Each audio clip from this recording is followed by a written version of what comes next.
A million distinct trajectories of plasma fire and missile swarms froze instantly in the air around a single human dreadnought. The weapons did not detonate. They remained static, suspended like glowing crimson ribbons in the vacuum, caught in an invisible, localized spatial compression that refused to break. The orbital theater became a gallery of violence, held perfectly silent by a gravity well that treated Imperial armaments like flies in deep amber. Archon Salvador's ceremonial tracking lens flickered, the gold veins along his obsidian throat pulsing with a rapid, erratic rhythm. His hand, heavy with the weight of 60 conquered worlds, gripped the edge of his command dais as he stared at the readout. It was impossible. The Valerius hegemony did not yield to static. The tribute transport from the Sol sector was 21 cycles overdue, its designated berth in the central tax sector collecting nothing but industrial dust. Inside the obsidian citadel, the air smelled of ozone and the sharp, clinical tang of ion-filtered light. Lieutenant Talia adjusted the stylus on her station, a tiny, rhythmic movement of her thumb that she had repeated every shift for a decade. She watched the primary energy grid dip, the number 942 blinking on her monitor, the current year of the unbroken ledger. It was the first time in 9 centuries a sector had simply stopped speaking. "You'll want to hear how this ends, trust me on that." The silent dreadnought, the silent verdict, hung before the Citadel's main observation deck. Its hull was not made of the jagged, aggressive alloys favored by the hegemony, but of a smooth, featureless gray material that seemed to drink the light. Commander Vance Sterling stood on the bridge, his hands clasped behind his back. He pulled a small brass pocket watch from his tunic and wound it. 3 deliberate clicks. "Commander," the tactical officer said, his voice flat, "the grid is attempting to recalibrate. They believe they can override the compression field." Sterling didn't look up from the watch. "Let them try. They have spent 300 years counting our resources, yet they never once looked at the math." "The tribute isn't coming," Salvador whispered to the empty hall. He turned to his subordinates, his voice gaining a jagged edge. "Why is there no debris? If the transport was intercepted, there would be wreckage." "There is no wreckage, Archon," the sensor officer replied, his voice trembling. "Because there was no transport. We have been collecting hollow containers for a century." Salvador's eye narrowed. The realization hit him with the force of a kinetic strike. He reached for the carafe of chilled water at the table's edge, pouring a half cup he had no intention of drinking. He felt the cold glass against his palm, a grounding, sharp sensation in the middle of a system he thought he understood. "Calculate the jump vectors for the entire defense fleet," Salvador ordered, his voice finally losing its veneer of calm. "If they are in Sol space, burn them out." "We are already there, Archon," Sterling's voice echoed across the channel, clear and conversational, as if he were standing in the room. "But you won't find us. You'll only find empty factories and the quiet realization that you have been managing a ghost for 3 generations." Sterling tapped his comms unit. "Initiate the sequence. The lesson is now." Across the sky, the million suspended plasma beams began to rotate, moving with a fluid, terrifying grace, turning back toward the very engines that had birthed them. The home defense warships did not break apart from explosive heat. Instead, the reversed plasma streams cut through their structural joints with surgical silence. Heavy stabilizer wings drifted away into the upper cloud layer, and primary reactors choked on their own contained light. Inside the Citadel's upper tier, the floor tilted 5 degrees. Archon Salvador caught himself on the bronze lip of his tactical desk. His primary left eye, covered by the heavy tracking lens, flared with an angry violet light as the planetary data vanished from his screen. Across the room, Tactician Vren stumbled against a stone pillar. His long, 4-jointed fingers clawed at the polished obsidian wall to stay upright, his gold throat veins pulsing dark purple with panic. He had spent his life managing the Tier 4 index, treating the labor pools like lines of ink on a sheepskin map. Now the map was moving under his boots. "The secondary thruster banks are dead," Vren shouted, his voice a dry, rattling hiss. "The automated line has stopped answering the handshake." Salvador did not answer. He was watching a single human logistics clerk, Talia, who sat 30 paces away in the lower scribe well. She had not dropped her metal stylus. While the rest of the high-tier administration ran toward the escape lifts, she remained at her terminal, her thumb rolling the brass dial on her data slate with rhythmic precision. She looked up at the Archon, her face clear of the fear that usually grease-stained the lower species. "The subsector relays are no longer routing to the Treasury, Archon," she said, her voice steady enough to carry across the groaning hall.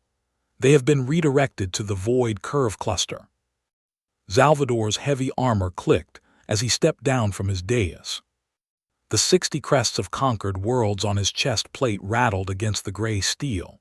"You," he whispered, his massive obsidian hand reaching for the ceremonial blade at his belt. "3 decades you sat in this well. You recorded every ounce of fuel. You verified every gram of ore." "I did," Talia said, lifting her slate. "And every line I entered carried a double code. We did not spend 3 centuries bowing out of fear. We spent them counting your steps." The air between them grew thick as the Citadel's artificial gravity stabilizers tried to correct the tilt. A low, vibrating hum rattled the glass panes of the observation deck. It was the sound of 12,000 defense grids trying to reset their targets, but their internal gears were locked by the human network patch. Salvador looked through the high window. Beyond the static ribbon of the frozen plasma field, the silent verdict remained still. The gray dreadnought didn't flicker. It didn't fire. It simply existed like an unyielding reef while the Valerius fleet broke against its shadow. Commander Van Sterling watched the Citadel from his bridge. He reached down and touched the small white blossom on his console. Its pale petals were dry, absorbing the heat of the tactical lamps until they felt like small chips of river ice against his palm. "Commander," the logistics officer behind him said, "the shipyard at Aegis Prime has completed the network decoupling. The local garrisons have surrendered their command slates without a single engagement." Sterling did not celebrate. He pulled his mechanical watch from his vest and wound the crown. 3 clicks. "Notify the regional governors," he said. "The tier classifications are deleted. If they wish to negotiate their new trade boundaries, they may speak to the local labor councils." "And the Archon?" the officer asked. "The Archon is currently discovering that an empire built on ledger entries cannot survive when the clerks walk out," Sterling replied. In the Citadel tax hall, Salvador took another step toward Talia, but his tracking lens suddenly went black. The administrative screens around the room didn't just go dark. They exploded into white light, projecting a massive, scrolling column of files across the stone vault of the ceiling. It was the unbroken ledger, but the secret entries were now visible. The artificial starvations, the forced transfers, the exact cost of 60 conquered worlds, every number was laid bare to the entire sector. A sound rose from the lower levels of the spire. It wasn't the roar of an invading army. It was the collective murmur of thousands of lower-tier workers, mechanics, and servants who had just looked at the monitors in their corridors and realized the Empire's power was a hollow shell. Salvador froze, his blade half-drawn. The station gave a massive, deep groan as the main gravity stabilizers didn't just tilt. They completely reversed, turning the grand hall into a vertical chute where the only thing holding the Archon to the floor was the weight of his own heavy armor. Through the broken communications line, a new frequency broke into the Citadel's master channel. It was low, distorted by deep space interference, but the words were clear. It was a secondary human fleet dropping out of the Void Curve, their signatures appearing on the tactical grid formatting not as invaders, but as the new masters of the Imperial jump stations. Archon, Sterling's voice returned to the speaker, cold and unhurried. Your ledgers are full of numbers. Our ledger is full of your structural flaws. The doors to your private transport are locked from the inside. The ships you sent to Earth are currently entering an orbit around a world that has already moved its entire population into the deep, deep space fields. Salvador looked back at the window, his obsidian skin gray under the flickering strobe of the dead terminals. The open loop of the sky was no longer filled with his ships. It was filled with the silent, featureless gray hulls of an entirely different kind of power. The sky did not split with the sound of thunder.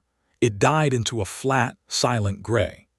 Every primary jump gate across the Valerius hegemony turned from blue to dead charcoal as the human network keys turned the locks from within.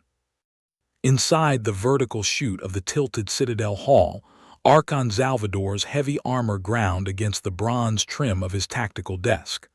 The weight of his 60 service crests pulled at his neck, each piece of metal clicking against the stone like teeth. He was falling, or rather, the room was climbing away from him. The secondary perimeter has collapsed, Tactician Vren hissed, his upper right joint snapping back as he lost his grip on the pillar. He didn't drop his slate, he couldn't. The data on it was the only thing linking him to the remaining ships in the void curve. They aren't firing on the docks, Archon.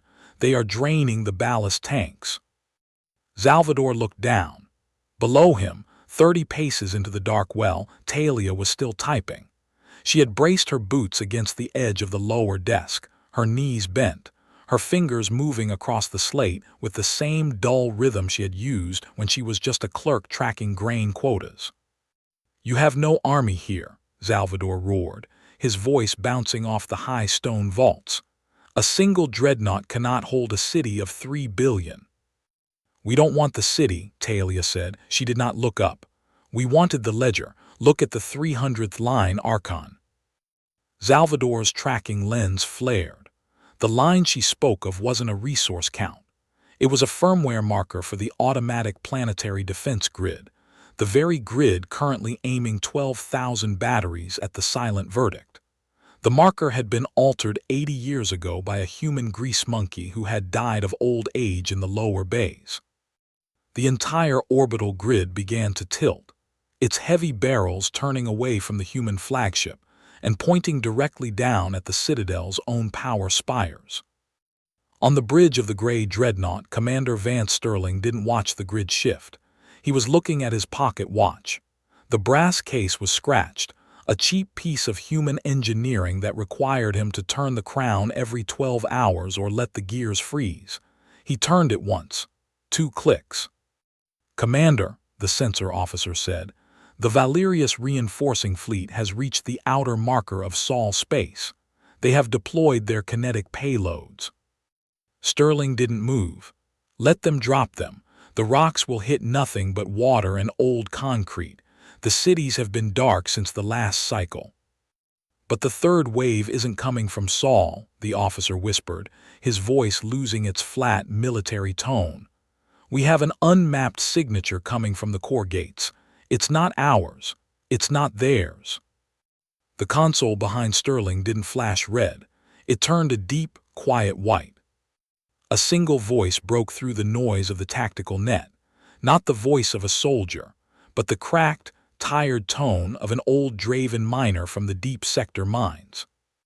Sol defense, the miner said, his words slow. The third tier has stopped digging. Tell us where to point the drills. Salvador heard the transmission through the open speaker on his dais. His obsidian throat veins turned a dull, bruised yellow. The lower species, the ones his people had spent 9 centuries classifying as livestock, were no longer waiting for orders. They were answering a human signal. This is treason, Salvador whispered, his 4-jointed hand finally drawing the ceremonial blade from his belt. The treaties are clear. The treaties were written in your alphabet, Talia said, her thumb sealing the final code on her slate. We just changed the grammar. The Citadel gave a short, sharp jerk. The internal gravity did not return to normal.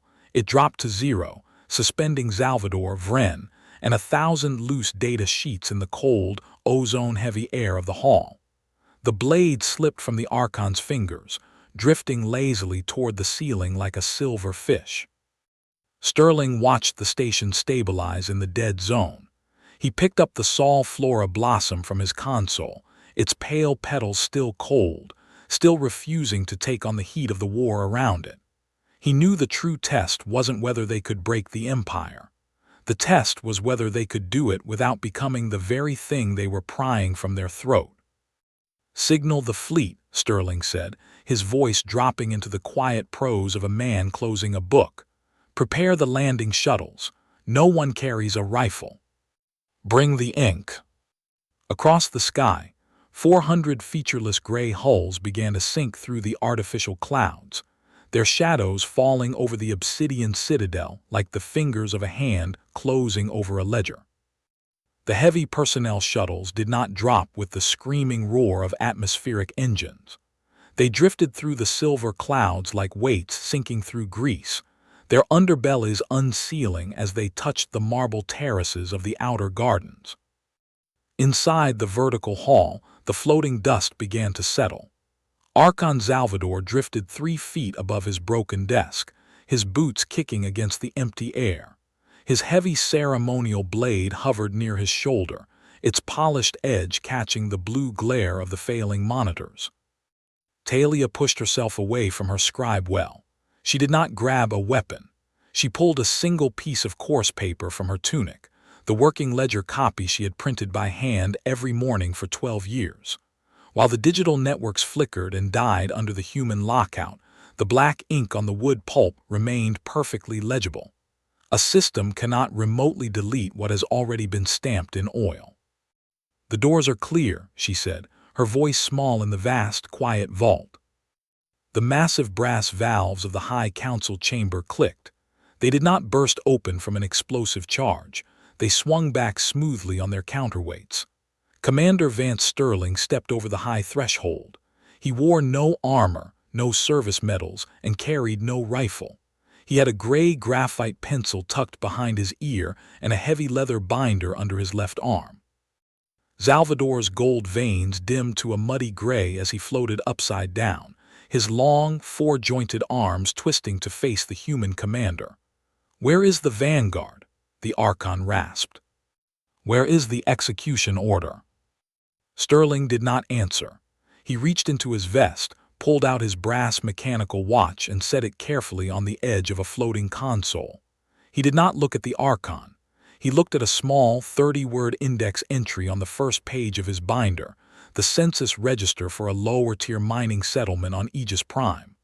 Beside the total, a single word had been written by hand, counted. "There is no vanguard, Archon," Sterling said, his voice flat and dry like an engineer explaining a blocked pipe. "We did not come to burn your house. We came to audit the bills." "You have destroyed the fleet," Tactician Vren hissed from his corner, his fingers still twitching near his dead data slate. "The Empire is dead." "The fleet is sitting in parking orbits with empty fuel cells," Sterling replied. He adjusted his pencil. "The Empire is simply under new management. We have already received the signatures from the third-tier labor councils. They have agreed to the basic trade framework." Salvador's tracking lens fell from his eye, clicking against his chest plate before drifting away into the gray dark of the floor well. "You expect us to bow to a race of grease monkeys and clerks?" Sterling looked out the high window. The sky was no longer filled with the flash of plasma fire. The client species, the ones who had spent 3 centuries digging out the raw ore of 60 worlds, were already grounding their industrial haulers. A radio channel remained open on Talia's terminal, carrying the distant, quiet rustle of a rural classroom on Earth, where children were simply looking out the glass at the clear blue sky. "We do not seek your throne," Sterling said, his voice echoing through the silent, vertical hall. "We simply require you to step down from our throat." He reached out and caught the floating ceremonial blade by its brass pommel. He did not turn it on Salvador. He dropped it down the deep central shaft of the spire, where it hit the lower stones with a dull, distant clang. "The tier index is finished," Sterling said. "Your retirement registry has been processed. You will be assigned a small domestic plot in the lower valley of the deep space fields. The soil is good for root vegetables." Salvador did not scream. The gold veins along his throat went completely dark, the bioluminescence dying like embers under ash as the 300-year ledger closed for the last time. 6 months later, the great stone plazas of the obsidian citadel were silent. The tall, jagged banners of the 60 conquered worlds had been taken down, their heavy fabric recycled into grain sacks for the deep sector colonies. There were no victory parades. No statues were built. The galaxy had simply grown quiet. In a rural valley far from the capital's spires, an old man with polished obsidian skin and four-jointed limbs walked slowly through a field of low green shoots. His heavy slate armor was gone, replaced by a plain linen smock that smelled of turned earth and rain. He stopped at the edge of a small stone veteran memorial that stood where the old garrison barracks used to be. The stone was rough, gray, and bore no numbers, no lists of victories, and no high-flown declarations of glory. Vance Sterling walked up the dirt path behind him. He was no longer wearing his commander's tunic. He had a small wooden crate of seedlings under one arm and his brass watch in his pocket. He did not speak. He reached into the crate and pulled out a single, stemless pale white blossom, the Sol Flora. Its delicate petals were still cold to the touch, absorbing the morning sun without losing their icy, deep space chill. The former commander laid the cold white bloom against the stone sepulchre. A child from the nearby farm school stopped at the wooden gate, her boots covered in dark orchard mud as she looked at the two old men. "Did you win the Great War?" she asked, her voice carrying clearly across the quiet fence line. The old man in the linen smock looked down at his rough, soil-stained fingers, then out at the wide, unmapped hills that stretched toward the horizon. "No one drew a weapon," Salvador said, his voice a low, gravelly whisper that barely stirred the grass. "The galaxy recalibrated anyway."